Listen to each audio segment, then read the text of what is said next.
Welcome to our celebration of India's 78th Independence Day. Today, we come together to honor the spirit of freedom and unity that defines our nation. This day marks the sacrifices and the unwavering determination of those who fought for our liberty and bright future that they envisioned for all of us.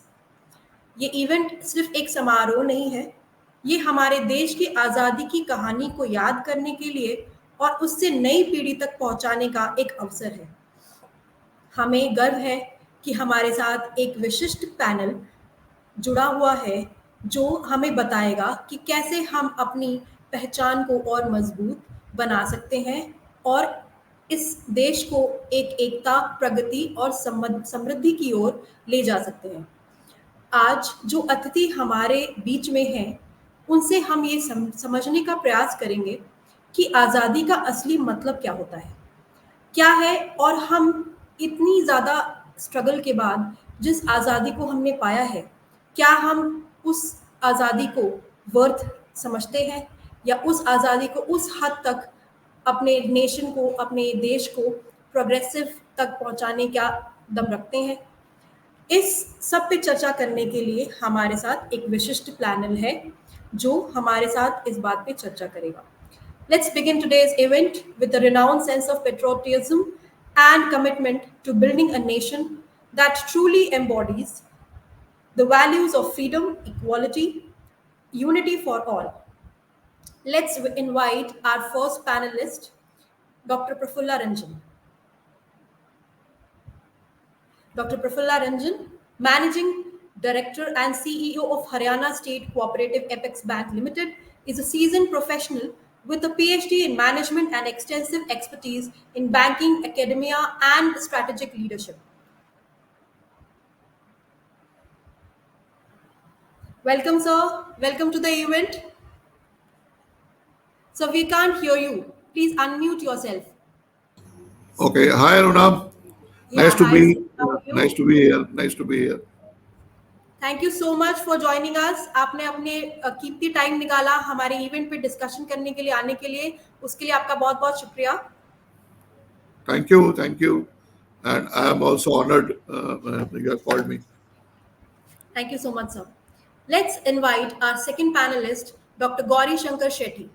Dr. Gauri Shankar, an accomplished author with a PhD, MBA, and CAIIB, brings 60 years of versatile banking experience across retail banking, HR, and strategic management. His expertise is enriched by his academic achievements, including a fintech certification from IIT Delhi and prolific research portfolio. Welcome, Thank. Dr. Gauri Shankar Shetty. How are you, sir? I'm doing good. Thank you, Arna, for inviting to this event, and I really feel honored to be part of this show with some of the other stalwarts here. Thank you so much, sir. Thank you so much for joining us. Let's invite our third panelist, Mr. Piyush Vaishnava. Piyush Vaishnava, an alumnus of the Doon School and St. Stephen's College, transitioned from a successful corporate career to dedicate 2 decades of education, combining academic rigor with his passion for sports to shape educational landscape. His unique blend for corporate acumen and teaching experience makes him a dynamic and influential figure in the field. Welcome, sir. Welcome, Piyush, sir. How are you? I'm fine. Thank you, Aruna ji, for inviting me here. And I wish all the viewers a very happy Independence Day. And Same, I also same. thank the Agyan Books under the aegis of this panel discussion is being conducted. Thank you so much sir, thank you so much. और आप लोग हमारे साथ इस discussion में शामिल हुए, अपना टाइम निकाल के, उसके लिए बहुत बहुत शुक्रिया। सो नाउ, स्वतंत्रता दिवस का आपके लिए या हम सब के लिए क्या महत्व है? How importance is this day, independence day? And today as we are celebrating 78 independence day, so what is your view, what is the importance of this day for us?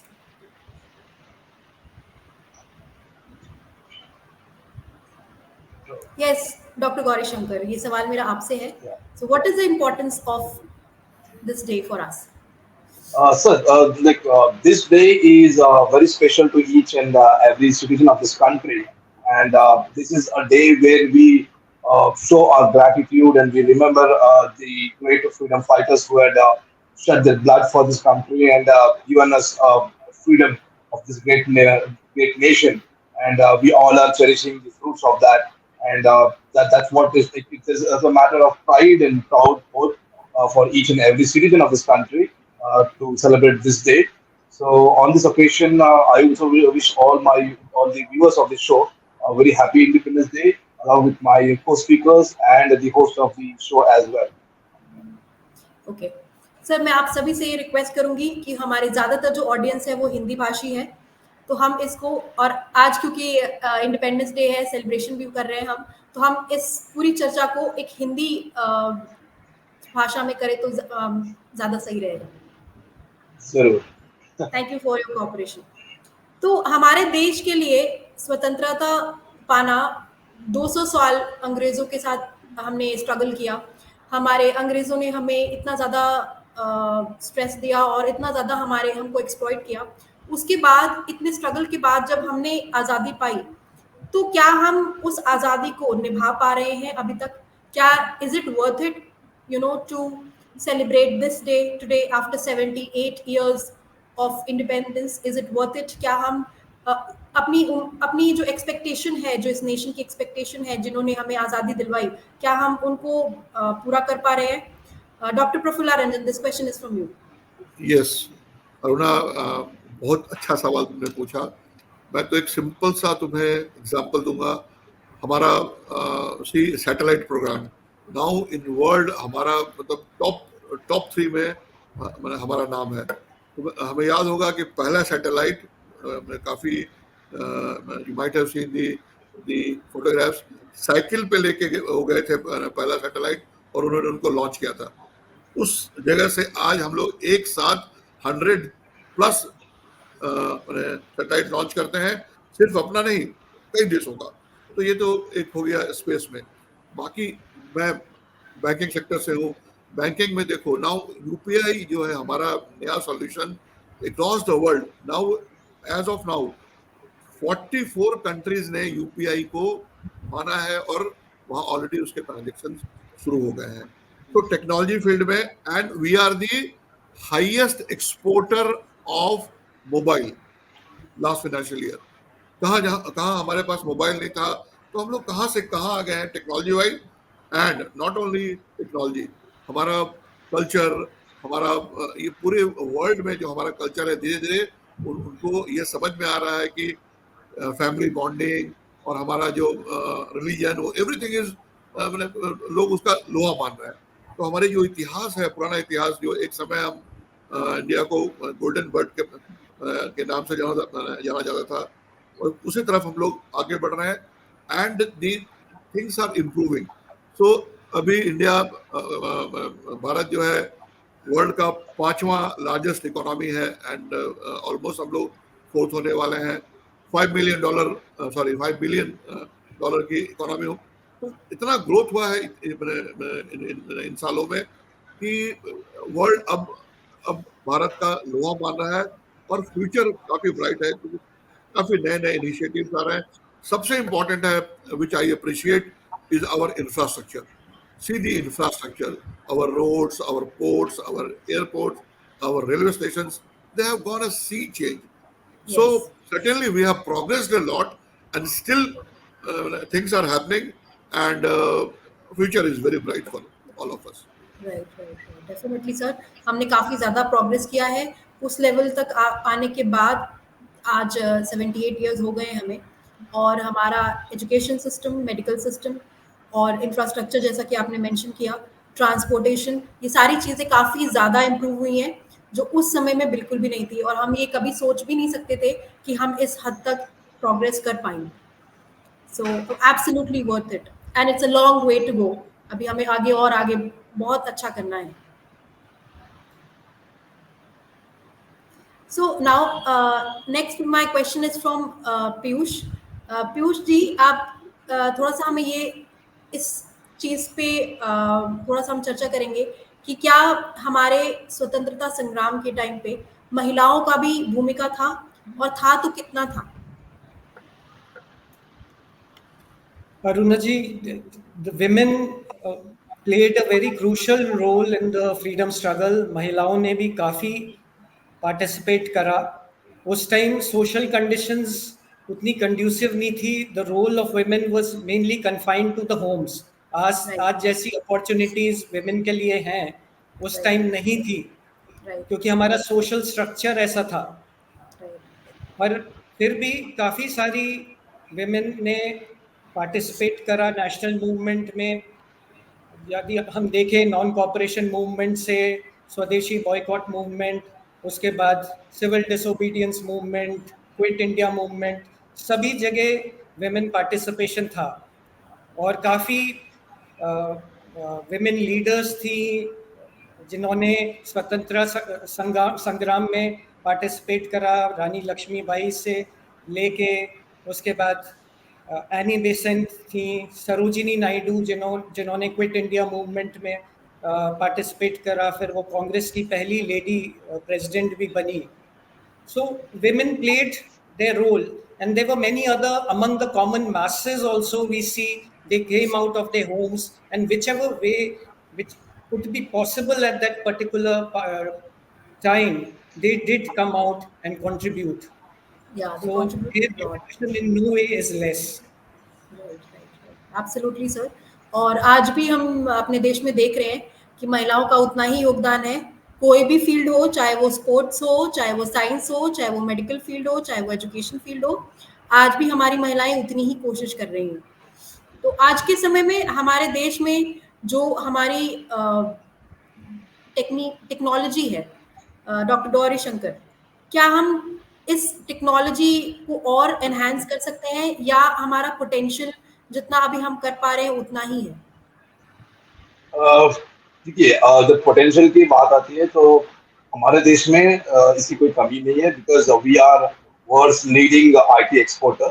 और हमने देखा कि पिछले कई दशकों से कि हमारा जो डिजिटल इनोवेशन है वो साल भर हर दिन आप नए नए इनोवेशंस कर रहा है. तो पोटेंशियल की बात हम जब आते हैं तो इसमें बहुत सारा पोटेंशियल है. और हमारी जो यूथ है वो आर मोर टेक प्रो, जिनको digital I mean that very attracting on the digital platform. हर दिन ये कुछ नए नए इनोवेशन करते हैं. और इसकी अगर पोटेंशियल की बात की तो इसमें कोई डाउट ही नहीं है कि हमारे जो यूथ है they are like torch bearer for this future innovative further innovating in the coming days. So potential is there and it is like इतना जल्दी इसमें कोई कमी या फिर डिक्रीज हम नहीं देख पाए. राइट, बिल्कुल. तो हमारे डॉक्टर प्रफुल्ला रंजन, मेरा सवाल ये आपसे है, क्या हमारे स्वतंत्रता के बाद जो भी हमारी शिक्षा है, एजुकेशन सिस्टम है, उसमें कितना बदलाव आया है? व्हेन वी कंसिडर, जब हमने आज़ादी ली थी उस ईयर में और आज, what is the difference in the education system?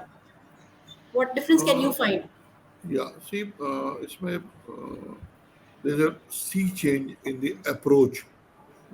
जो अप्रोच था, इनफैक्ट कुछ साल पहले तक भी जो approach was only the academic means सिर्फ बुक से पढ़ाते थे. एंड जो सब्जेक्ट्स भी थे वो बहुत ज़्यादा ट्रेडिशनल थे.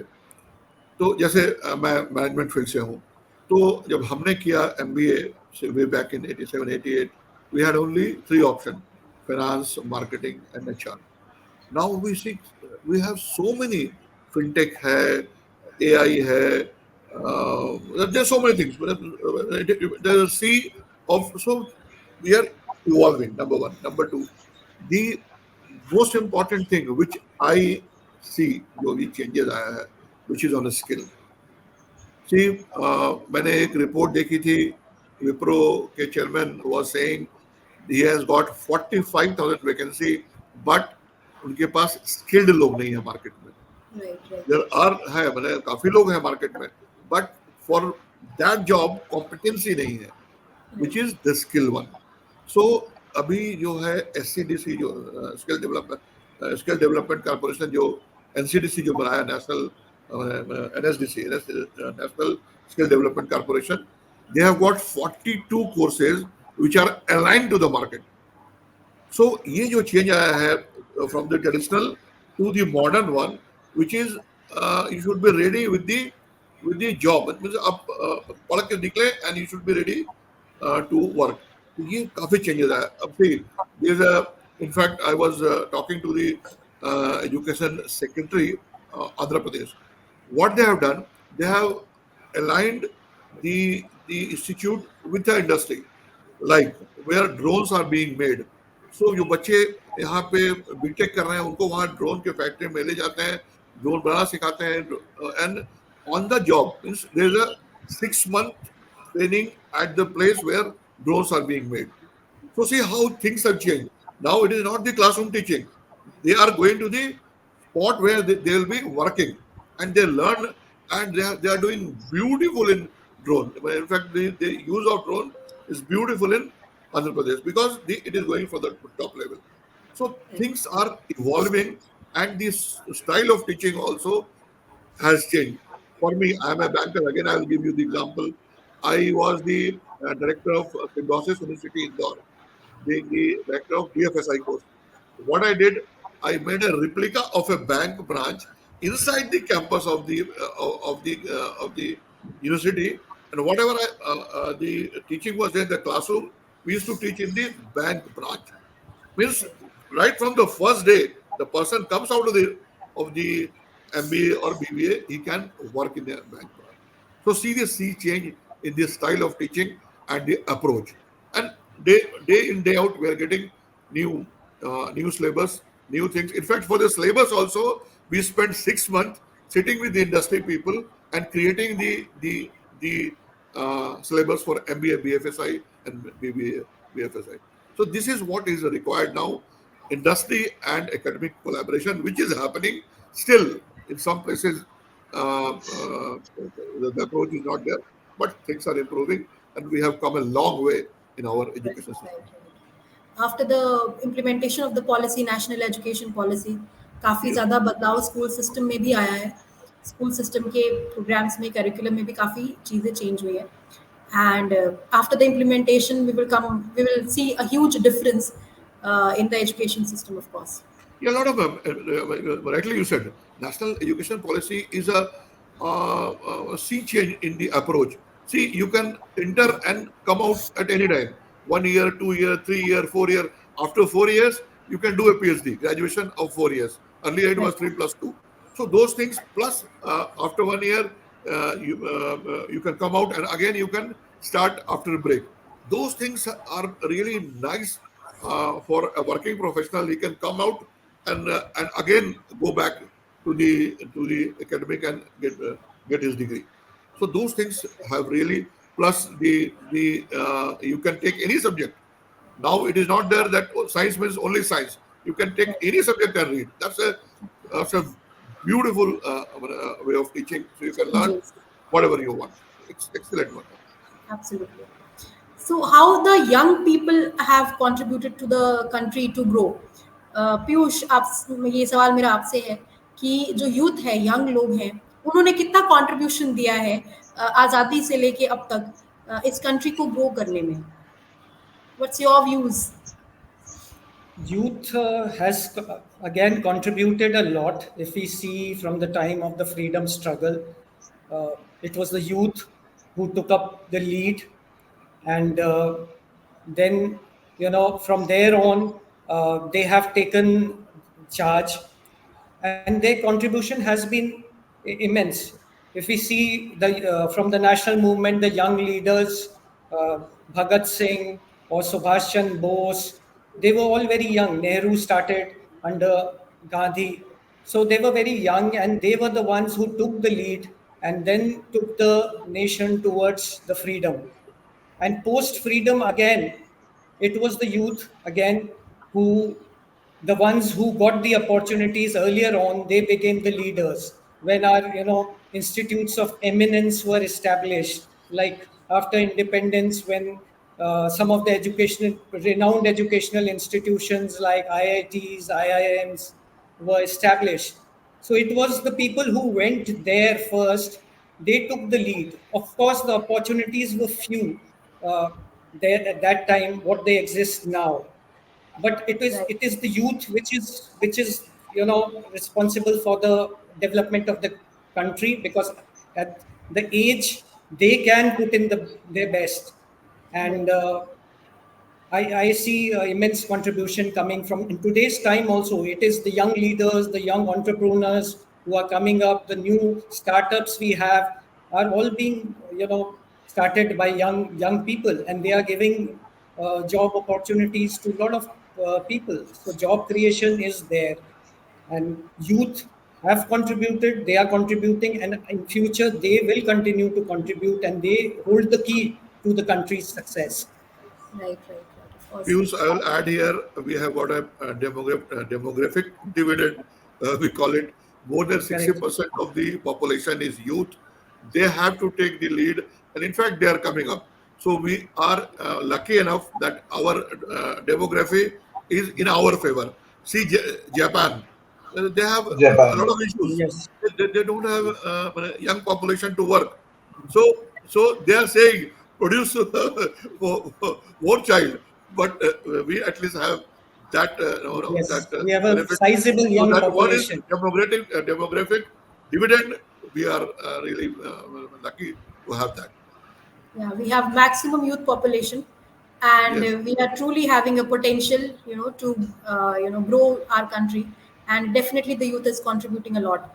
And yes, Dr. Dwari Shankar, आपका इस पे क्या कहना है? How is the youth Uh, contributing? Certainly, I would definitely go with Dr. Ranjan sir's words and Piyush sir's word that India is definitely getting a demographic advantage in terms of age, and we are getting the dividends. And I just read a report where our average, the age of the country is 33 to 35 years, and that is age where you find a lot of innovations happening in that age group. People are ready to take a risk in terms of starting startups or working on the innovative ideas. So certainly, India is definitely going through a phase where it has an advantage in terms of being a younger nation compared to the other countries. I think this is a very certainly true of it. Yeah, definitely. So why it is important to remember, that the people or the youth which had fought for our freedom or struggle at that point of time, and what is the difference in the youth, in the behavior or the nature of the youth at that point of time when we were, struggling for freedom, and today's youth. What difference can you find, Dr. Prafulla Ranjan? Very very बहुत अच्छा सवाल पूछा तुमने। सी वहाँ जब हम independent नहीं थे तो जज्बा था उन समय उनके लोग उस समय यूथ में कि हमें इंडिपेंडेंट होना है, क्योंकि काफ़ी एट्रोसिटीज थी, there are so many restrictions. तो वो जज्बा, वो फीलिंग, वो जो एक अंदर से जोश था कि नहीं हमें किसी तरह से। और कई एग्जाम्पल भी हैं हमारे पास, भगत सिंह है, चंद्रशेखर आजाद है। ओके, देवर दी रिवॉल्यूशन था उनमें, वो उग्रवादी कहते हैं लोग, दे वर नॉट उग्रवादी, they are the real freedom fighter, क्योंकि वो उग्र थे, ठीक है, बट एक सॉफ्ट एक हार्ड होना जरूरी जो था, तभी हमें उनका भी कंट्रीब्यूशन बहुत इंपॉर्टेंट है। तो जो उस समय का यूथ था उसमें जोश था, उसमें देशभक्ति थी। अब क्या हो रहा है कि आफ्टर द इंडिपेंडेंस वो जनरेशन जिन्होंने वो फाइट देखी है वो धीरे धीरे विलुप्त होते जा रहा है। वो उनकी इनफैक्ट बहुत कम लोग बचे हैं जिन्होंने इंडिपेंडेंस की फाइट देखी थी। तो वो जज्बा, वो फीलिंग, वो अब धीरे धीरे खत्म हो रही है। जनरेशन जो इंडिपेंडेंस के बाद आई है उन्होंने इंडिपेंडेंस ही देखा है, और इसलिए जो है हमारे करिकुलम में या हमारे इसमें हमारे स्कूल लेवल पे स्ट्रगल, फ्रीडम स्ट्रगल के बारे में बताना जाना चाहिए। कितना कष्ट झेला है लोगों ने, कितना स्ट्रगल किया, कितना प्रोसेस झेला, कितनी लाठियां खाई, कितनी गोलियां खाई, और कितने कम उम्र में लोग फांसी पर चढ़े, तब हमें इंडिपेंडेंस मिला। तो इस इंडिपेंडेंस को बचा के रखना है और हमें ग्रो करना है। ये फीलिंग अभी नेक्स्ट जनरेशन में क्या हो गया है, now we have become materialistic. तो मेटेरियलिस्टिक में है क्या कि वो एजुकेशन में थोड़ा सा कहीं ना कहीं हमें उनको ये देशभक्ति की भावना होनी पड़ेगी, जो कि थोड़ा सा लैकिंग है। तो धीरे धीरे इसके ऊपर बात चल रही है, और इनफैक्ट स्कूल करिकुलम में इसको डालने की बात भी है, और काफ़ी कुछ चेंजेस सीबीएसई भी कर रही है अपने इसमें, जहाँ की पुराने इतिहास के में हमारे, या फिर हमारे फ्रीडम स्ट्रगल के बारे में, तो थोड़ा सा एटीट्यूड चेंज होना जरूरी है। और क्योंकि अभी इतना ज़्यादा टेक्नोलॉजी इतना आगे बढ़ गया है, और बच्चे 99% मोबाइल में लगे रहते हैं, देर उनका अप्रोच काफ़ी अलग हो गया है। तो इस एटीट्यूड को चेंज करने के लिए काफ़ी कुछ करना पड़ेगा, सो दैट नेक्स्ट जनरेशन जो है वो याद रखे कि ये इतनी आसानी से हमें आज़ादी नहीं मिली है। आज़ादी के लिए बहुत मेहनत लगी है, बहुत लोगों ने सेक्रीफाइस किया, they have given their life, they have given everything, अपने अपना तन धन मन सब दिया उन्होंने। तो उस आज़ादी को बचा के रखें और आगे ले चलें। तो थोड़ा सा एटीट्यूड का इशू है, विच स्लोली हम लोग कोशिश करें। अब धीरे धीरे ये फीलिंग आ रही है, आज के जनरेशन में भी फीलिंग आ रही है कि नहीं, देशभक्ति की आवश्यकता है, एंड हमें अपने देश के लिए सोचना पड़ेगा, तभी हम सरवाइव करेंगे और आगे बढ़ेंगे।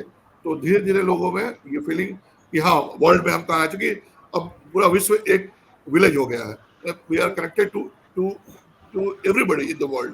तो दूसरे हमारे कंट्री की क्या पोजीशन है, वो कैसे काम कर रहे हैं, उनमें कितनी देशभक्ति है, वो हमें देखने को मिलता है, और धीरे धीरे एटीट्यूड चेंज हो रहा है। And I am very hopeful that next generation इसको आगे लेके जाएगी, और जो अभी कुछ दो चार परसेंट हैं इश्यूज, वो अपने आप खत्म हो जाएंगे। Yeah, definitely. Yes, so Dr. Gauri Shankar, so how do you relate to this point जो प्रफुल्ला सर ने रेज किया कि जो पहले के यूथ हैं और आज के यूथ हैं उनमें थोड़ा सा डिफरेंस है, जो देशभक्ति की जो भावना थी जो उस जनरेशन की थी वो आज के जनरेशन में थोड़ा कम है। तो हम क्या लगता है इसके रीजंस क्या हैं and how can we work on that? जैसे प्रफुल्ला सर ने बताया कि जो पहले की जनरेशन थी जिन्होंने स्ट्रगल को देखा है, काफी करीब से स्ट्रगल को देखा है, और वो जो देश की आजादी का महत्व जानते थे, और इसके पीछे जो स्ट्रगल फ्रीडम फाइटर्स ने किया, तो वो बहुत काफी नजदीक से देखे हैं, तो उसका वो महत्व जानते हैं। अभी जो करंट जनरेशन वो born the post independent era, जो freedom like they have seen like the freedom era, तो कहीं ना कहीं थोड़ा वो भावनाएं कम देखने को मिलता है। बट और एक चीज है, जैसे कि हमारे जो पेट्रियोटिज्म पहले के यूथ में था उसके मुकाबले आज कम है आज के यूथ में। तो या बिकॉज आइडियोलॉजीज, अब अगर आप देखेंगे, अभी हम लोग आजकल न्यूज में देखते हैं, कहीं कुछ यूनिवर्सिटी में कुछ अलग ग्रुप के छात्र कुछ अलग तरह के बयान देते हैं, या फिर कुछ देयर आर डिफरेंट आइडियोलॉजीज। कहीं ना कहीं हम कुछ आइडियोलॉजीज में ऐसे भी देखते हैं कि वो जो पेट्रियोटिज्म कम नजर आता है, या तो कम नजर आता है या फिर स्लोली उस चीज से वो दूर हो रहा है। तो इसमें एक पेरेंट्स का भी एक बहुत अहम रोल होता है कि बचपन से उन बच्चों में एक देशभक्ति की, एक पेट्रियोटिज्म की जो नॉलेज है, जो इंफॉर्मेशन है, वो देना चाहिए। और जैसे सर ने बताया कि हमारे करिकुलम में इस पर ज्यादा काफी कुछ सिलेबस में काफी कुछ इंफॉर्मेशन ऐड करना चाहिए, जिसमें ये बच्चे आज की जनरेशन ये समझ सके कि freedom was not an easy offer. Like इसके 400 years British has ruled, and पहले तो भारत को एक सोने की चिड़िया कहते थे, and we were rich in terms like हमारे यहाँ पे gold diamonds was like just like it was is very easily available. but उसके बाद 400 साल ब्रिटिश रूल में क्या हुआ, we were completely exploited. East India company ने completely exploit किया। उसके बाद हमारे जितने सारे फ्रीडम मूवमेंट्स हुए, चाहे वो 1856 फर्स्ट रिवोल्ट ऑफ इंडिपेंडेंस हो, उसके बाद क्विट इंडिया मूवमेंट हो, नॉन कॉपरेशन मूवमेंट हो, तो इसके इतना सारा हमारे बहुत सारे फ्रीडम फाइटर्स ने इसके लिए जान भी त्याग किया है। तो ये सारा चीज, ये सारे इंफॉर्मेशन प्रेजेंट जनरेशन में वो चीज को हम इनकलकेट करना चाहिए, ताकि वो समझ सके कि इसका महत्व क्या है, एक आजाद देश का महत्व क्या है, और एक आजाद देश में हम कितने हर तरह से हम एंजॉय कर सकते हैं, चाहे राइट्स हो, चाहे हमारे बिलीफ्स हो, और economic progress also happens on a very enhanced phase. So that's the reason I think we need to have this inculcate in the present generation the importance of the freedom struggle, and also the contribution made by the our great ancestor for the independence of this great nation. So that's what is my view on this. Definitely so there is a lot which we can do ताकि हम patriotism की और उस जो struggle जो पहले के youth ने किया है उसकी इम्पोर्टेंस को समझा पाएँ आज की जनरेशन में। तो सबसे पहले जो डॉक्टर प्रफुल्ला सर ने मेंशन किया कि हमारे स्कूल में थोड़ा इस चीज़ पे ज़्यादा इम्पोर्टेंस देनी चाहिए। इस चीज़ को बच्चों को, टीचर्स को भी और कॉलेज लेवल पे भी इस इन सब मुद्दों पे ज़्यादा चर्चा और इन सब चीज़ों में ज़्यादा स्ट्रेस और इम्पैक्ट होना चाहिए जो आजकल के युग के हैं। तो पीयूष आप क्या कहेंगे as you know you are a professor, so how do you feel that in today's generation this ये पेट्रियोटिज्म की भावना जो है वो कम हो गई है एंड इसको इम्प्लीमेंट करने के लिए हम क्या क्या कर सकते हैं? मैं बिल्कुल अग्री करूंगा अपने दोनों एस्टीम पैनलिस्ट की बात से, क्योंकि जो प्रेजेंट जनरेशन है उनका फ्रीडम स्ट्रगल से कनेक्ट नहीं है। बहुत अब काफ़ी समय बीत गया है और generation after generation direct connect कम होता चला गया। तो उन लोगों ने जो फ्रीडम स्ट्रगल के टाइम यूथ था उन्होंने वो एक्सपीरियंस किया, वो हार्डशिप फेस करी। तो जैसे रंजन सर ने बोला कि उनमें वो जज्बा था और आज़ादी उन्हें लेनी थी किसी भी तरीके से। तो वो चीज़ हमारी अभी यंगर जनरेशन में नहीं है क्योंकि उन्होंने वो एक्सपीरियंस नहीं करा है। तो इसका इनको एक्सपीरियंस कराने के लिए वो स्कूल लेवल से ही स्टार्ट हो सकता है। स्कूल सीबीएसई इसमें काफ़ी चेंज भी ला रहा है, काफ़ी स्कूल्स को एक्टिविटीज़ करवा रहा है जिससे बच्चे ये फ्रीडम स्ट्रगल के बारे में जान सकें और एक थोड़ा उसका एक्सपीरियंस भी कर सकें। सो बच्चों को वो रियल कनेक्ट तभी आएगा और पेरेंट्स का भी इसमें रोल है कि वो भी बच्चों को बताएं। इसमें ऑल्सो एक और एक एस्पेक्ट है कि हमारा media through films, if we show them those movies, patriotic movies जो हमारे फ्रीडम स्ट्रगल के टाइम के लीडर्स पे बनी है, वो मूवीज हमें उन्हें रेगुलर दिखाएं, उन्होंने किस तरह के सैक्रिफाइस करे थे।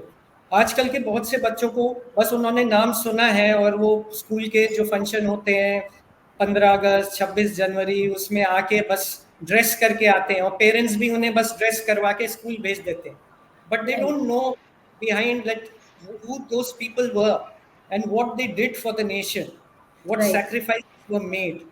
So they need to know and get deep into their lives of the freedom fighters to understand the value of the freedom which we have got, what we are enjoying today. Right. So that is very important.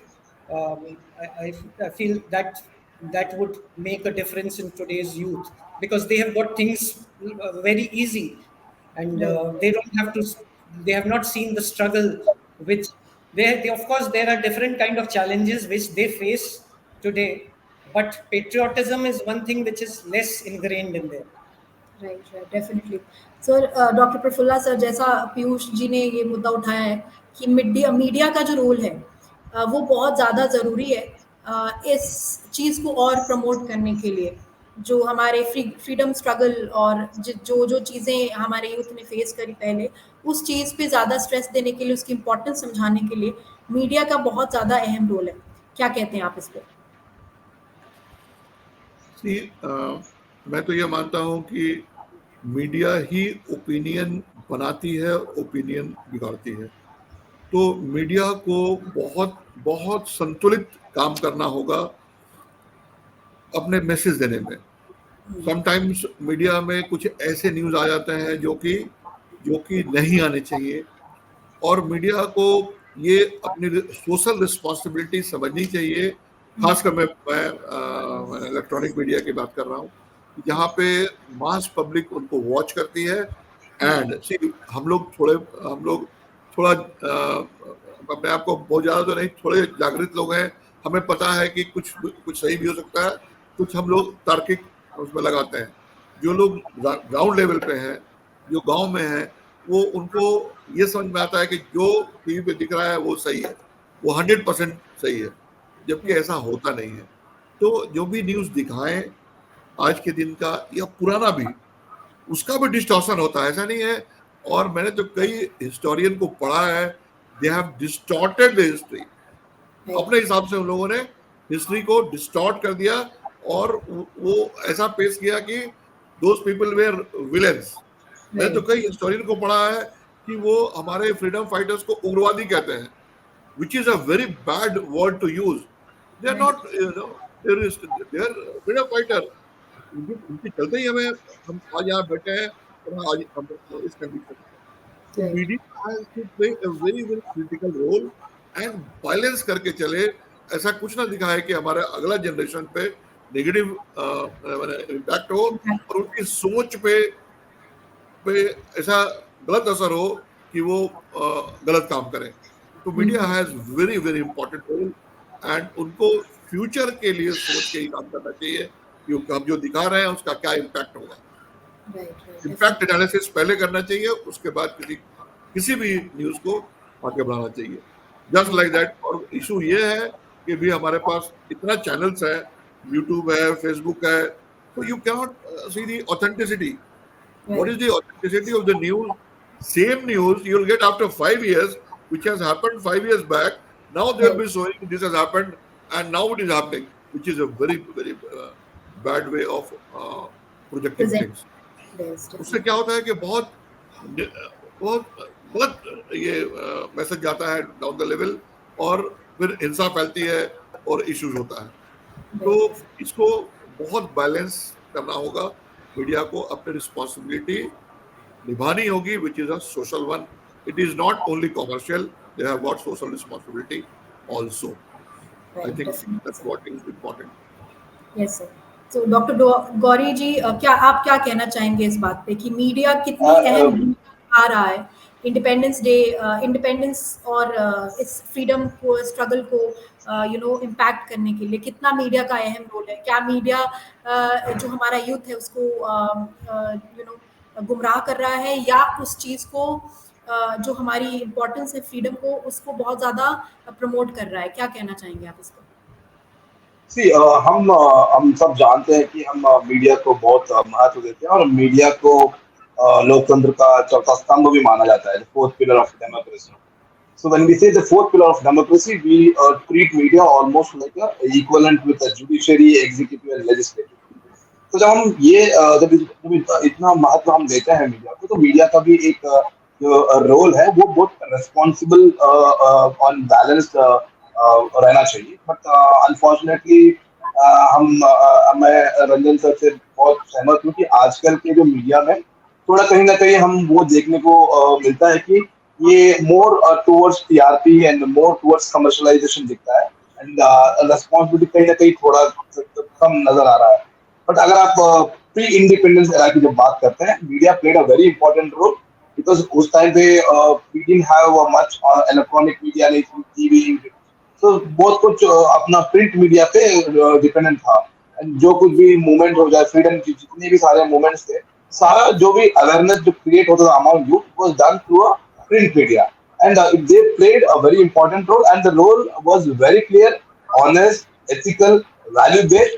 एक ही मकसद था कि देश को आजादी दिलवाना है और उसके लिए यूथ को एक इकट्ठा करने के काम हो या फिर लोगों में वो जो ब्रिटिश की एट्रोसिटीज जो लोगों पे थी उसको लोगों तक पहुंचाया। तो ये जो pre independence before independence era, ये media played a very crucial and very important role. अभी भी like we don't deny completely that media is totally not playing a constructive role. Yes, they are playing a constructive role in terms of spreading the awareness, developing the various media campaigns on maybe on the environmental issues or the social reform. But कहीं ना कहीं थोड़ा उस वो irresponsibility कहीं ना कहीं थोड़े लेवल पे है। Very few media houses, what I say, जैसे सर ने बताया कि कुछ क्रूशियल इंफॉर्मेशन रहता है जो एक्चुअली हम लोग एक पब्लिक प्लेटफॉर्म में लीक नहीं करना चाहिए, बिकॉज उसमें क्या होता है ना, लोगों के हर एक व्यक्ति की जो सोचने की जो ये है वो अलग होता है। कहीं इसको पॉजिटिव ले सकते हैं, कहीं इसको एक बहकावा के रूप में ले सकते हैं जो सिचुएशन को और भी बिगाड़ सकता है। तो कहीं ना कहीं थोड़े और रेस्पॉन्सिबल होना चाहिए कि present media overall pre-independence they had played a very very ethical and very value-based role. Right, definitely sir. So media का बहुत ज़्यादा importance है किसी भी चीज़ को मीडिया चाहे तो नेगेटिव बना सकती है या पॉजिटिव बना सकती है, तो हमें लगता है कि it should take more responsibility on its shoulders. Especially, I'm sorry to interrupt you. Right, Especially like country like India, जिसमें almost 150 करोड़ की आबादी है, and we are a country known for diversity, different culture, different communities, different tradition, different language. तो यहाँ पे media has to be very very balanced. क्योंकि ना हम लोग कहीं मणिपुर के वायलेंस के बारे में पढ़ते हैं, कहीं और कम्युनल वायलेंस पढ़ते हैं, इसमें क्या होता है ना, कहीं छोटा आजकल propaganda media is like no, it is spreading like a wildfire.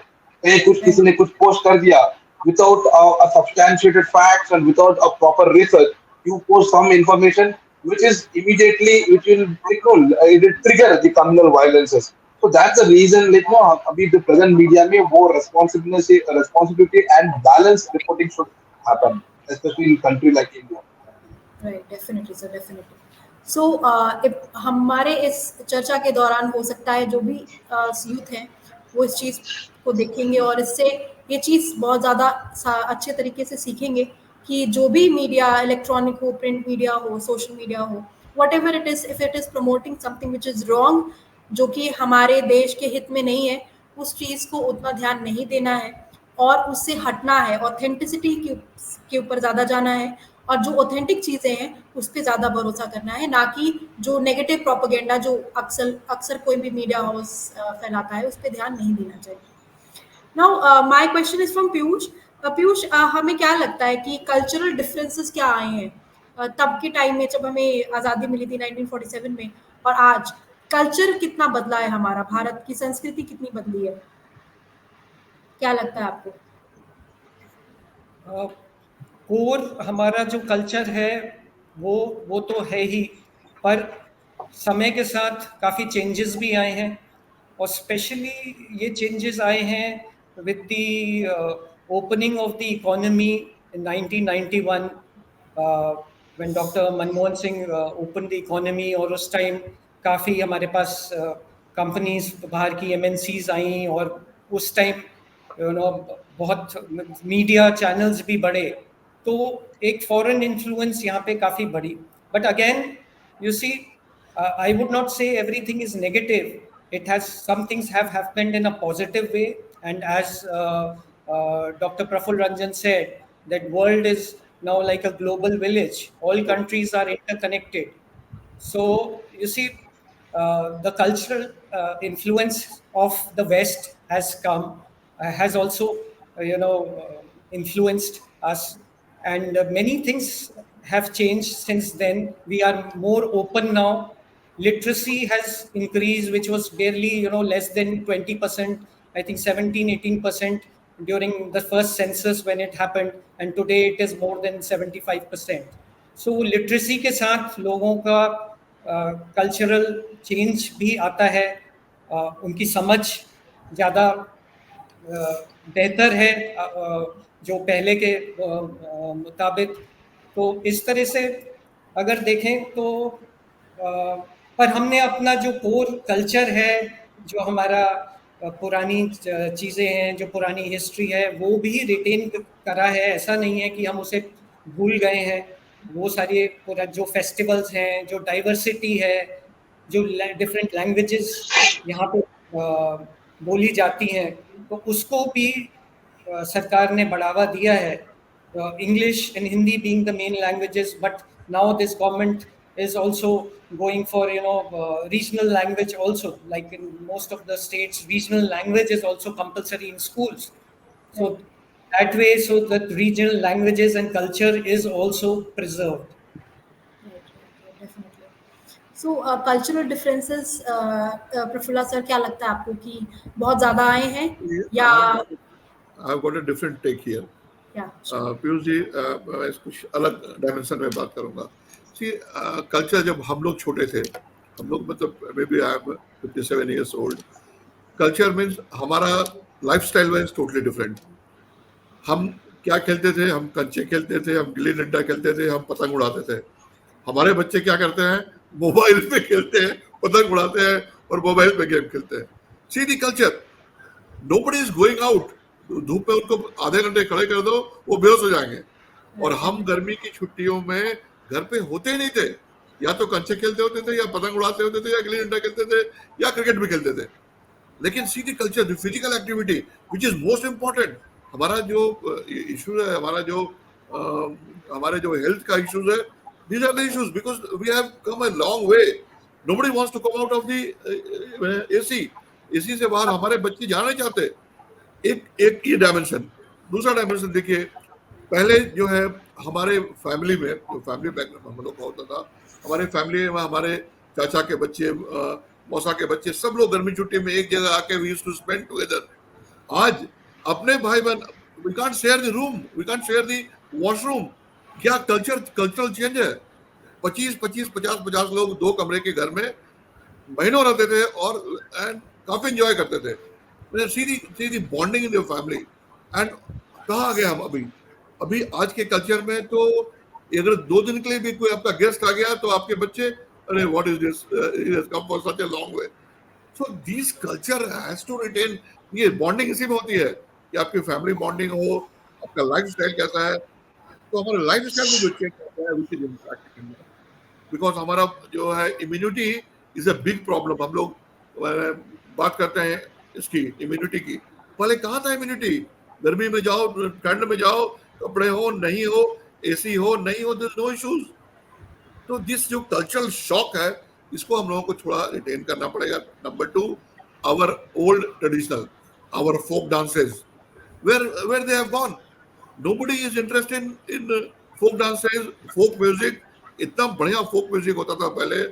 Now they are trying to retrieve it and survive, but still so many things have died. हमारा पुराना ये potteries, हमारे पुराने जो कपड़ों की जो दर्जीकारी जो होती थी, embroideries, they have all died, no? Because new technology has come. And वो जो अभी भी है, ऐसा नहीं है कि वाराणसी में है, रामपुर में है, मैं वहाँ था इंदौर में, महेश्वर में अभी भी है, जो they are doing it from hand, but still they are not surviving. उनको सपोर्ट की आवश्यकता है, सो दैट हमारा old culture which is the heritage, which is the real India, has to survive. And उसके लिए सपोर्ट की आवश्यकता है। हम लोग कर रहे हैं, ऐसा नहीं है कि नहीं हो रहा है। नाउ वी हैव, हम लोग जाग गए हैं और उस पर काफी काम हो रहा है। वाराणसी में भी मैं जब वहाँ इंडसइंड बैंक का जोनल हेड था, तो वाराणसी में मेरा ब्रांच था। हमने कई लोगों को वहाँ पे लोन दिया, बुला के हम लोगों ने कहा तुम लोग सर्वाइव करो। फिर वो मिर्जापुर का जो वो, it was almost dying, now they have come back. जो उनका कारपेट इंडस्ट्री है, they are also at one time it was almost dead, but now they have come back. So slowly जो हमारे पुराने कल्चरल थे उसको वापस लाने की कोशिश हो रही है, एंड होना भी चाहिए, क्योंकि दिस इज मोस्ट इम्पोर्टेंट। वो हमारा रियल इंडिया था। We should not leave them, we should try to bring it back and keep it surviving. उसको इंसेंटिवाइज कीजिए, लेकिन उसको सर्वाइवल दीजिए। So this is my take on this. Yeah definitely sir, cultural जो हमारे बहुत सारे कल्चर्स हैं जो लुप्त होते जा रहे हैं, उसको गवर्नमेंट बहुत सारे इनिशिएटिव्स लेके वापस से लाने की कोशिश कर रही है। Doctor Gauri Shankar, what do you feel like on this take जो सर ने बोला है, प्रफुल्ला सर ने, कि जो हमारा कल्चर है, जो पहले का कल्चर था, वो धीरे धीरे अब एक्सटिंक्ट हो रहा था, but the government is taking initiative कि उसको वापस से रिटेन किया जाए और वो वापस से उस कल्चर को प्रमोट किया जाए। व्हाट डू यू से regarding this? Yes, yeah. When we speak India as a country, first thing we tell is unity in diversity. So we are the cultural identity is the one which puts India on an international.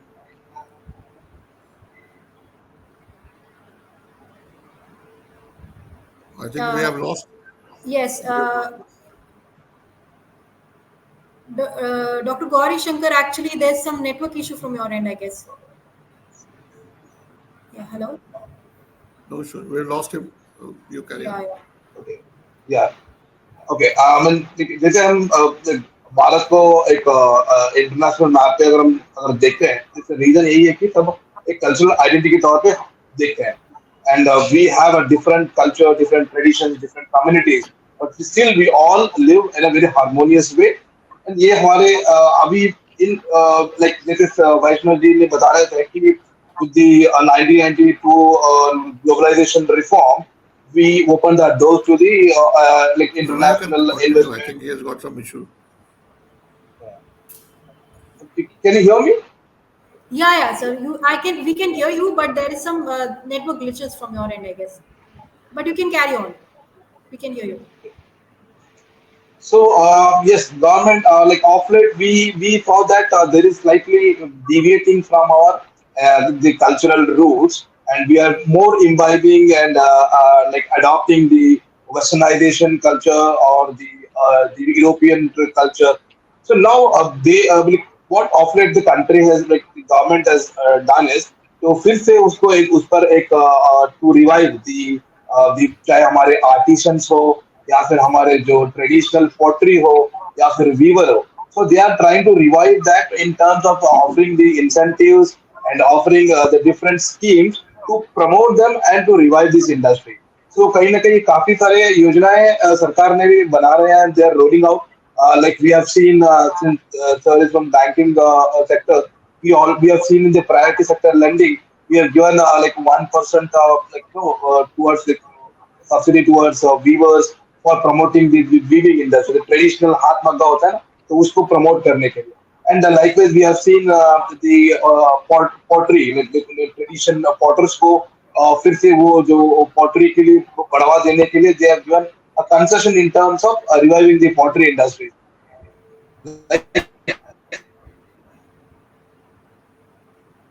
We have seen the very famous Rama like Ramnagar toys in Karnataka. So ये सब these are the steps.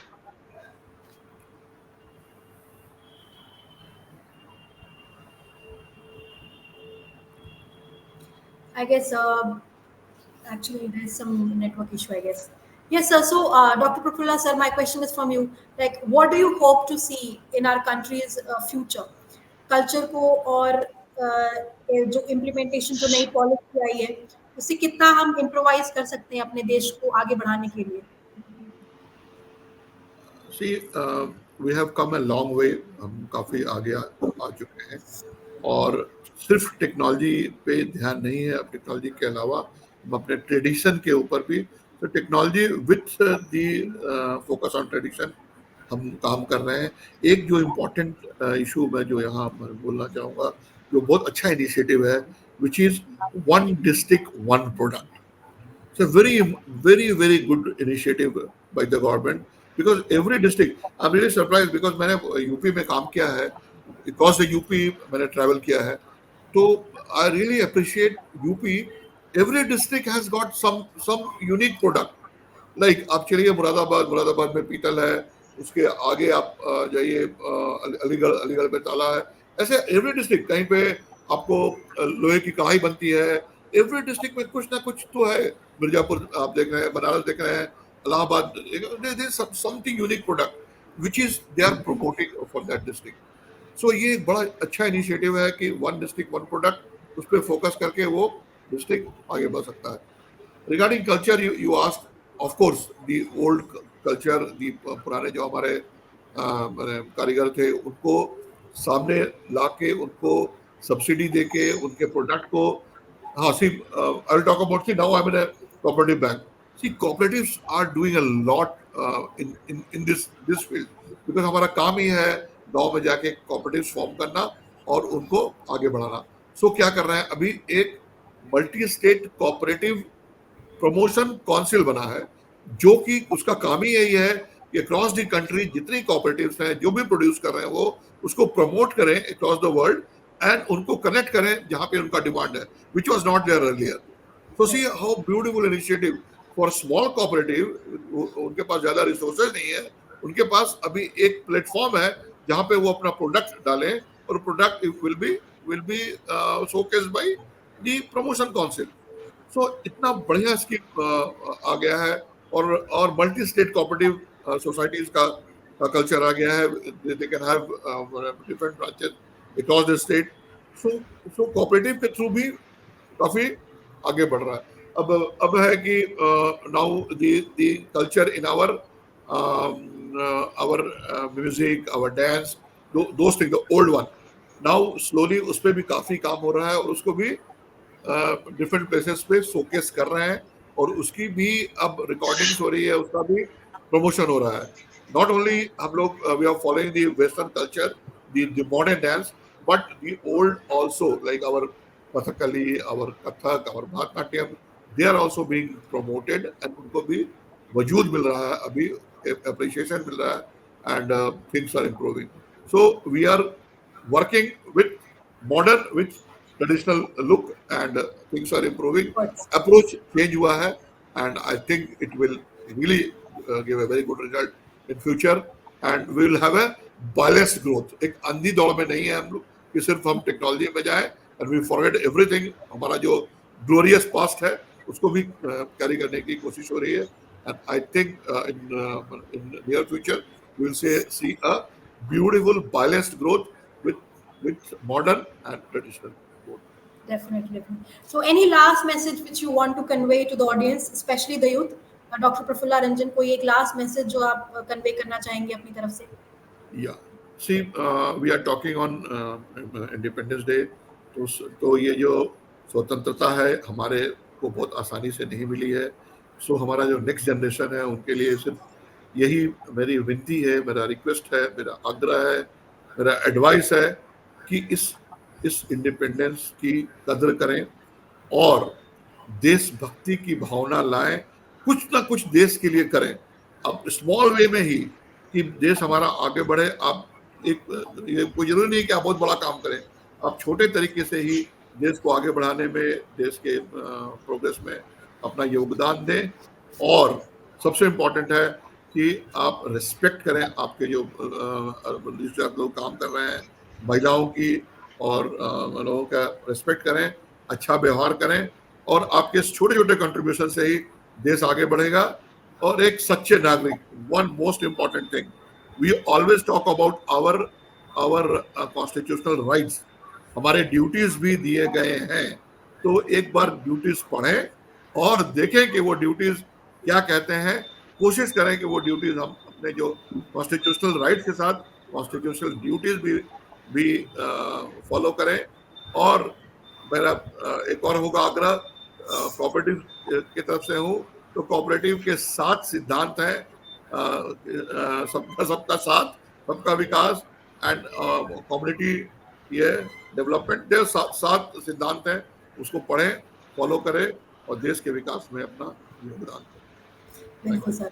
सो पीयूष, आप क्या कहना चाहेंगे? Any last message for the audience?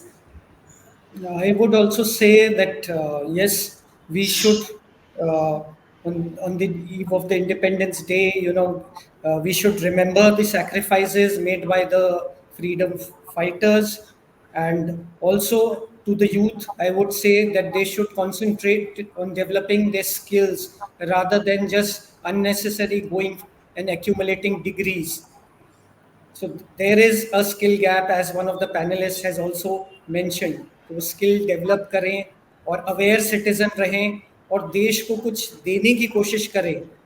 हमेशा हमें ये नहीं है कि देश से क्या मिला, पर देश को हम कैसे क्या दे सकते हैं. ज़रूरी नहीं है it has to be a monetary contribution in terms of time और kind of some social service. So this would be my message. What about you, Dr. Gauri Shankar? Any last message for our youth and for our audience? Yeah, I just have a few words.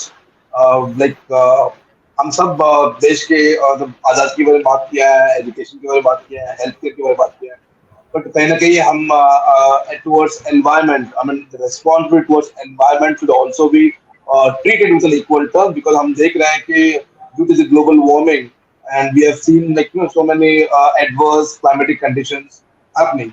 So हम इसको एक हमारे एक responsibility तौर पे लेंगे. Environment sustainability हो in terms of promoting the greenery हो और eco habits हो, so that we need to inculcate among the youths, and we need to make this country towards a very sustainable and environment friendly, keeping an environment friendly.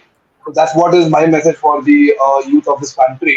And इस मंच से मैं सारे देशवासियों को भी स्वतंत्र दिवस की शुभकामनाएं देना चाहता हूँ, और अध्ययन बुक को भी, और मेरे को स्पीकर्स को भी, and thank you very much for inviting us.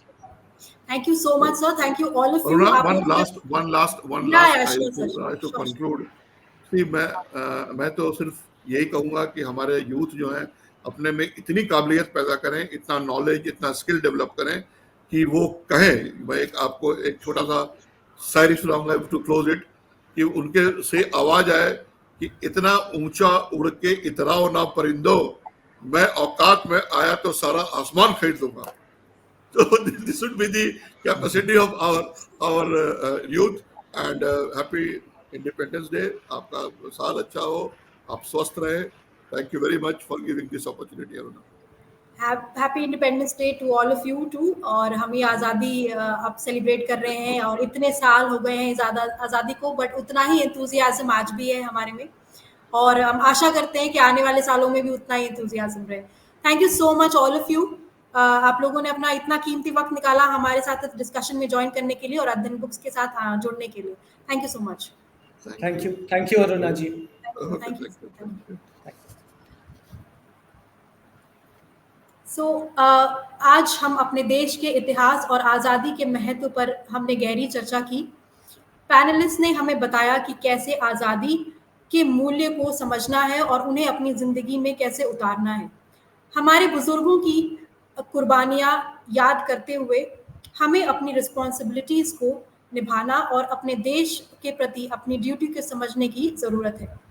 एकता, समृद्धि और इंसानियत के मूल्य को अपने जीवन का हिस्सा बनाना हमें आगे बढ़ने में मदद करेगा। हम इस प्रोग्राम के जरिए सभी को इंस्पायर करते हैं कि वो अपने देश के प्रति अपनी भावनाओं को मजबूत करें, नए अपॉर्चुनिटीज़ को एक्सप्लोर करें और एक बेटर भारत का सपना देखें जो हम मिलकर पूरा कर सकते हैं। हम अपने एस्टीम पैनलिस्ट का शुक्रिया अदा करते हैं कि उन्होंने अपना इतना कीमती वक्त निकाला हमारे साथ अपने व्यूज़ को शेयर करने के लिए और अपने पर्सपेक्टिव्स के बारे में बात करने के लिए। आप सभी पार्टिसिपेंट्स का थैंक यू, एंड आप सभी को इंडिपेंडेंस डे की, स्वतंत्रता दिवस की बहुत बहुत शुभकामनाएं। जय हिंद।